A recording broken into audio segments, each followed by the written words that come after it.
Hey ho Pop Gengs!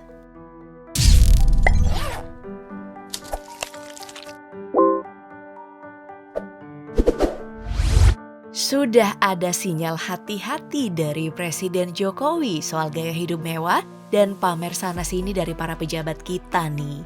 Setelah kasus Rafael ini muncul, netizen rame-rame cari tahu persatu pejabat yang hobinya pamer harta. Nah, mari kita bahas gaya hidup mewah mereka satu persatu nih. Kenapa aku mulai dengan Bapak Rafael Alun Trisambodo? Karena masih banyak fakta gaya hidup mewah beliau yang terlewatkan dari pemberitaan media. Yang viral memang status kepemilikan Rubicon yang masih jadi misteri. Di STNK katanya masih atas nama Ahmad Saifuddin yang setelah ditelusuri ternyata salah satu penerima bansos COVID. Wah. Mobil Rubicon ini lalu pindah tangan ke Rafael, terus dijual lagi ke kakaknya.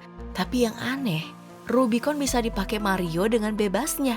Bisa jadi nih, nama Ahmad Saifuddin cuman modus aja dari Rafael untuk cuci tangan. Modus kayak gini sih biasa ya, dikenal dengan istilah nomine. Yang mencuat emang cuman Rubicon dan motor Harley. Itu pun gara-gara dipakai sama anaknya. Fakta lainnya, masih ada mobil dan motor mewah yang jumlahnya bukan 1-2 biji tersembunyi rapi di garasi Rafael. Land Cruiser yang platnya itu sering ditempel di mobil Rubicon juga ada tuh. Disembunyiin Rafael tapi dipamer sana-sini sama anaknya, Mario. Ya mudah-mudahan chat ini juga bukan dari Rafael ke Mario ya. Bukan cuma mobil dan motor mewah, aset berupa rumah, kos-kosan mewah, aset usaha juga ada di mana-mana. Itu belum dihitung dengan deretan tas-tas mewah dari istri Rafael yang aku yakin nilainya juga pasti gede. Oke, bagaimana kalau kita main logika sederhana? Kekayaan Rafael di tahun 2011 itu 20 miliar rupiah. Terus naik jadi 56 miliar rupiah dalam waktu 10 tahun. Kalau gaji Rafael sebagai eselon 3 pajak 46,6 juta sebulan, artinya Rafael butuh sekitar 1000 bulan lebih biar punya kekayaan sampai 56 miliar rupiah. Mau ditambah kos-kosan mewah, terus coffee shop yang ramai dibicarakan juga masih gak masuk akal ya. Kecuali masih banyak aset yang disembunyikan atau emang bener Rafael ini terlibat pencucian uang mulai dari sebelum jadi pejabat. Wah. Oke, aku sih bersyukur ya. Karena kasus Rafael Alun Trisambodo ini langsung berimbas nih ke pejabat-pejabat lainnya. Giliran Kepala Kantor Bea Cukai Daerah Istimewa Yogyakarta, Eko Darmanto yang disorot karena gaya hidup hedonnya di media sosial. Meski unggahannya sempat hilang, tapi tangan netizen lebih gercep. Jadi, bukti mulai dari naik pesawat Cessna yang harganya itu bisa sampai 4 miliar rupiah. Terus mobil klasik sampai moge Harley Davidson bisa beredar luas. Dari hasil pantauan LHKPN-nya sih, harta Eko Darmanto emang gak sebesar Rafael yang hanya 6,7 miliar rupiah. Sebenarnya untuk seorang kepala bea cukai dengan status sebagai eselon 3, menurut aku sih masuk akal. Tapi kalau kita lacak di LHKPN nih, Eko Darmanto punya 9 mobil mewah yang nilainya itu mencapai 2,9 miliar rupiah. Ditambah dengan harta kekayaan yang didominasi tanah dan bangunan yang nilainya mencapai 12,5 miliar rupiah. Belum lagi nih harta lainnya, yang kalau di total jumlahnya itu mencapai 15,6 miliar rupiah. Banyak ya, angkanya jadi 6,7 miliar karena dihitung dengan, punya hutang juga. Hutangnya itu ada 9 miliar rupiah. Yang jelas imbas dari flexing alias pamer-pamernya ini bikin dia dicopot dari jabatannya. Bukan cuma dicopot loh Pop Gengs, pemeriksaan atas aset kekayaan yang dilaporkan di LHKPN dengan aset yang dimiliki di lapangan juga jadi target. Aku sih baru ngeh dengan pernyataan Pak Ahok sekarang. Kebanyakan pejabat main kucing-kucingan soal harta kekayaan. Saya dari dulu konsisten bilang, kalau mau jadi pejabat harus lapor LHKPN. Ya kan? Yang juga naik daun karena dinilai sering tampil dengan gaya hedonnya adalah Andi Rian. Dia ini adalah Jenderal Polisi Bintang 1 yang secara intens melaporkan informasi terbaru terkait peristiwa pembunuhan Brigadir J yang setiap tampil ke publik nih. Dia ini selalu muncul dengan pakaian super mahal. Ada beberapa bukti yang didapatkan netizen. Pertama, Andy Rian pernah muncul dengan kemeja Burberry yang harganya sampai 12,4 juta. Dan itu bukan cuma sekali. Andy Rian mengenakan kemeja yang super mahal. Belum nih, dihitung sama jam tangan yang katanya harganya sampai 240 juta rupiah. Tambah lagi, sepeda ontelnya 200 juta rupiah sampai cincin safir 1,2 miliar rupiah. Wow.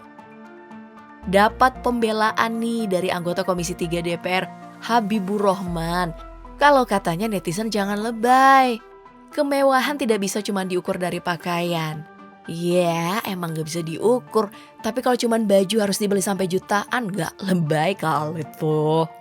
Imbas gaya hedon Andy Rian, mencuatlah berita-berita miring kalau dia ini melakukan pemerasan ke pengusaha Tony Sutrisno terkait kasus jam tangan 77 miliar rupiah. Yang lucu lagi, diduga terlibat kasus pemerasan dan dinilai melanggar kode etik terkait SP3 kasus di Barreskrim. Kok malah dipromosikan jadi Kapolda Kalimantan Selatan ya? Masalah lain saat coba ditelusuri, nama Andy Rian belum memasukkan laporan harta kekayaannya alias LHKPN. Wah.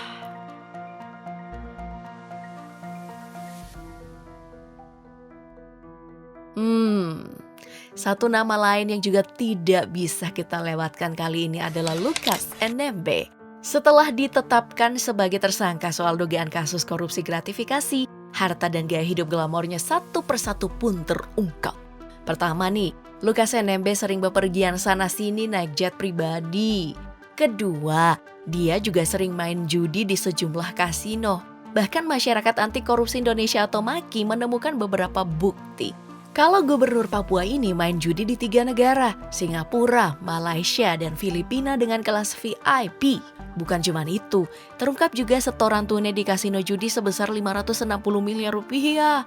Padahal ya, kekayaan yang terlapor di LHKPN itu sebanyak 33 miliar rupiah. Ditambah, dia juga punya rumah mewah di atas lahan 1 hektar di Jayapura. Untuk menutupi hartanya yang bisa sebanyak itu, Lukas NMB sebut kalau dia ini punya tambang emas di Tolikara. Tapi dibantah oleh MAKI kalau Lukas NMB bohong soal itu. Jadi nih muncullah pertanyaan, dari mana harta ratusan miliar yang dimiliki Lukas NMB? Oke lah ya, ada satu nama lagi yang juga menarik untuk kita bahas. Dia adalah Direktur Jenderal Pajak yang menjabat sejak tahun 2019, Suryo Utomo. Dalam pernyataannya sih, Suryo Utomo mengecam gaya hidup mewah di lingkungan pegawai Direktur Utama Jenderal Pajak. Saya mengecam segala tindak kekerasan maupun gaya hidup mewah dan sikap pamer harta yang dilakukan oleh pegawai Direktorat Jenderal Pajak dan keluarganya. Tapi sekaligus juga tidak lolos dari sorotan karena jadi bagian dari klub motor Blasting Razor Director Pajak yang diminta Sri Mulyani untuk bubar. Kecam gaya hidup mewah padahal dia sendiri punya kendaraan mewah lah. Dan katanya sih dia ini pimpinan klub mogeknya. Wah, mencurigakan.